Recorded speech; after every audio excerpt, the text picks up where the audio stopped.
بسم اللہ الرحمن الرحیم۔ آج ہم سال اول اردو لازمی حصہ غزل اس میں داغ دہلوی کے بارے میں پڑھیں گے اور اس کے بعد پھر منتخب غزل اس کی تشریح کریں گے۔ سب سے پہلے آپ اپنی نصابی کتاب صفحہ نمبر 175 پہ داغ دہلوی کے بارے میں موجود جو ٹیکسٹ ہے، نصاب ہے، وہ آپ نکال لیں، یہ پڑھ لیتے ہیں۔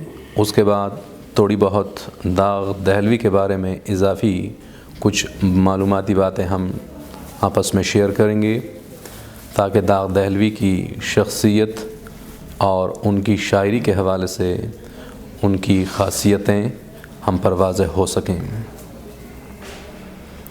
صفحہ نمبر 175 داغ دہلوی۔ پیدائش 25 مئی 1831، وفات 1905۔ ہم ساتھ پڑھتے بھی جائیں گے اور جو مشکل الفاظ اور وضاحت طلب باتیں ہوں گی وہ ہم انڈر لائن بھی کرتے جائیں گے۔ بعد میں جب ہم اس کی وضاحت کریں گے تو ان کی وضاحت خود بخود اس میں آ جائے گی۔ نواب مرزا خان داغ دلی میں پیدا ہوئے، قلعہ معلیٰ میں پرورش پائی، قلعہ میں مشاعروں کی رونق کو داغ نے قریب سے دیکھا اور یہیں سے ان کا ذوق شاعری ابھرا اور نکھرا۔ شاعری میں استاد ذوق کے شاگرد تھے۔ داغ کے ہاں جو چیز سب سے نمایاں ہے وہ لطف محاورہ اور زبان کا چٹخارہ ہے۔ یہ آپ انڈر لائن کر دیں، لطف محاورہ اور زبان کا چٹخارہ۔ ان کا انداز بیان بڑا خوبصورت ہے۔ داغ کی غزلوں میں عشق کی معاملہ بندی، شوخی اور مسرت کے جذبات کی فراوانی ہے۔ یہ بھی آپ انڈر لائن کر دیں، عشق کی معاملہ بندی، شوخی اور مسرت کے جذبات، فراوانی، کثرت، زیادتی۔ ان کی شاعری میں میر کا غم اور غالب کا غور و فکر نہیں ہے۔ دو اردو ادب کے، اردو شاعری کے نمایاں شاعر میر تقی میر اور اسد اللہ خان غالب، دونوں کی نمائندہ خاصیتیں جو یہاں نقل بھی کی گئی ہیں۔ میر کا غم، جن کی شاعری پہ غم کی چھاپ ہے، اور غالب کا غور و فکر نہیں ہے۔ غالب کا ہاں بھی بہت سے فلسفیانہ موضوعات آپ کو مل جاتے ہیں۔ اس سے مراد یہ ہے کہ نہ تو میر کی طرح سوز و گداز اور تڑپ اور نہ ہی غالب کی طرح کوئی خاص فلسفہ داغ کے ہاں آپ کو ملے گا، مگر ان کا انداز بیان سہل ممتنع کی بہترین مثال پیش کرتا ہے۔ سہل ممتنع ایک مرکب ہے جو دیکھنے میں آسان لیکن برتنے میں مشکل ہو، یعنی ایسی شاعری، ایسا کلام جس کے دیکھنے پہ آپ یہ کہہ سکیں کہ ایسا تو ہم بھی کہہ سکتے ہیں، لیکن جب کہنے بیٹھ جائیں تو پھر ایک لفظ تک نہ کہہ سکیں۔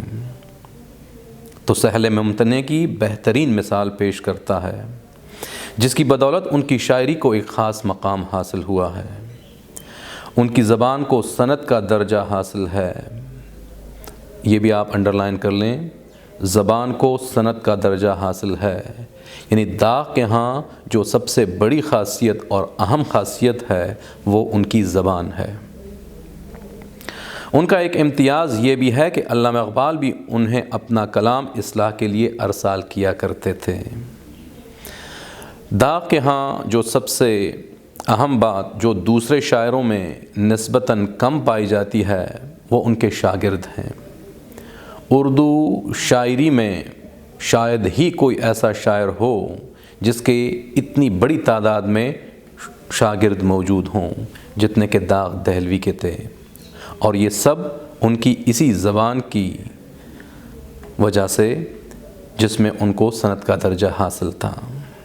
تو ان میں سے ایک علامہ اقبال بھی، جگر مراد آبادی، سیما اکبر آبادی وغیرہ وغیرہ، یہ سب ان کے شاگرد تھے۔ تو ان کا ایک امتیاز یہ بھی ہے کہ علامہ اقبال بھی انہیں اپنا کلام اصلاح کے لیے ارسال کیا کرتے تھے۔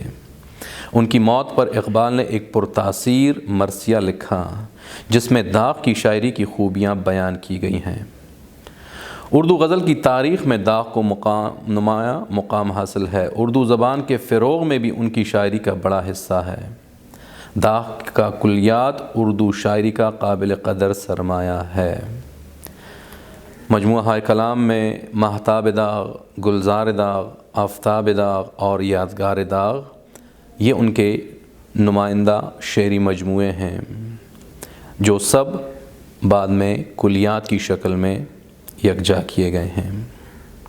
اب ہم داغ دہلوی کے بارے میں اس سے ہٹ کے مزید کچھ معلوماتی باتیں آپس میں شیئر کریں گے تاکہ داغ دہلوی کی شخصیت اور بھی ہم پہ واضح ہو جائے۔